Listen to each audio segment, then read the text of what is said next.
It's very hard to sort of explain to anyone now what it was like in those days when, I mean, television was in itself new and strange, and actors worked in the theatre, or they worked in films, and television was a different animal, and nobody quite understood it and knew what it was. And so in one sense we were a bit scared of it. And it was taking over the studios, famous studios that we all revered and thought were places of magic, where magic had been made, like Ealing Studios and Denham Studios, were being taken over by television. I don't think I ever really thought about being on television while I was doing my repertory theatre and Royal Shakespeare Company and all that sort of stuff. And then I was asked to go and do a thing called Kidnapped and Katrina, which I played the leading part in. But that was all on film. It was BBC production for television, but it was all on film, Sunday night serial. And the next thing that I did, in fact, was Doctor Who. So it was my first experience. So when I went into the studios and looked around, there were the sets, there were the other actors and the costumes and the cameras and everything. It was a wonderland for me, and I assumed that they had it right, that there was nothing wrong with it, that this was the way television happened. And indeed, it was pretty miraculous in those days. Television programs like Doctor Who and the Aztecs is the combined work of a whole team of people. That's the important point. It isn't just the little actors getting up in front of the cameras and spouting. There's been a writer, the most important man of all, or woman.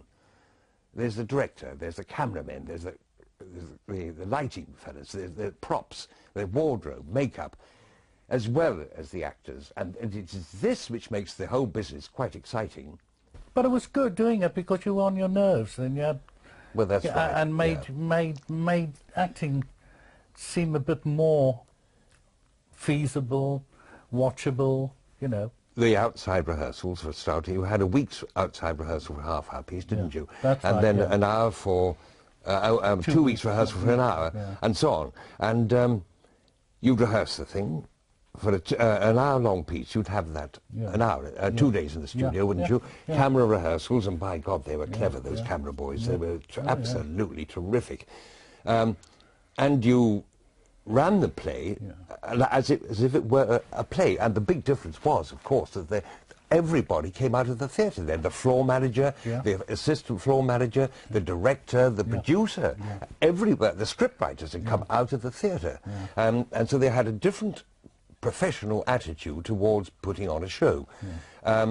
So that you would run the play through in front of the cameras on the take, and if it didn't work here and there, then you'd say, there's just a couple of pickups I want to do, and you'd do those, and you'd slot those in, but you had to feel that the thing was going from one end to the other. Today... It's all out of sequence. Well, it's shot like a film, isn't it? Yeah, rehearse and shoot. Rehearse and shoot, that's it. And I remember the actors being under a lot of pressure because after a very short rehearsal period, we then had to almost continuously record the episode. And I didn't find that too difficult because I'd come from doing a lot of weekly rep, where you only have 4 or 5 days rehearsal anyway to do a 90-minute, 2-hour play. And I was only doing one series. Someone like Bill Hartnell, who was doing the whole thing, playing Doctor Who, he was under enormous pressure. And I'm not surprised that sometimes he was a bit tight-lipped. Or distant, or remote, or whatever word one wants to use. He wasn't the friendliest person. He didn't sort of chat and gossip, but then he was trying to remember all these flipping lines, you know, that you have to say. Now, I always thought Billy Hartnell was, he was a bit pompous, and he thought of himself as being a big international star simply because Doctor Who was sold overseas. But he was never rude to me. He was always very pleasant to me.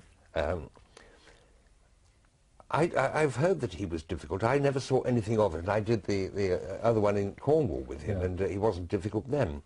He used to get a bit tetchy sometimes, but that's fair enough, it seems to me. Yeah, but he was, I mean, he wasn't a young buck, was he? I mean, he had been around. But we're polite. No, but at that time, he was been around for a long time. Yes, he had. I mean, he did all the B pictures and all the English Ealing all pictures. The Sergeant Majors. All the Sergeant, always played, actually, he played the type of character he really was in real life. He was very... Yes, he was very strict and he was very conscientious, always on time. Thought he was bigger star than he was. Yes. But he was very kind to me. He took me out to lunch a couple of times. I used to get a bit pompous about him, actually, because of the way he worked, which was to learn all his lines on the Sunday Yeah. And then he never looked at the script again. Yeah, yeah. Never yeah. again. Oh, yeah, yeah. Well, each to his own, but at that time I thought, well, this is disgraceful. You ought to be seeing what subtleties you can get out of the script. You ought to be working.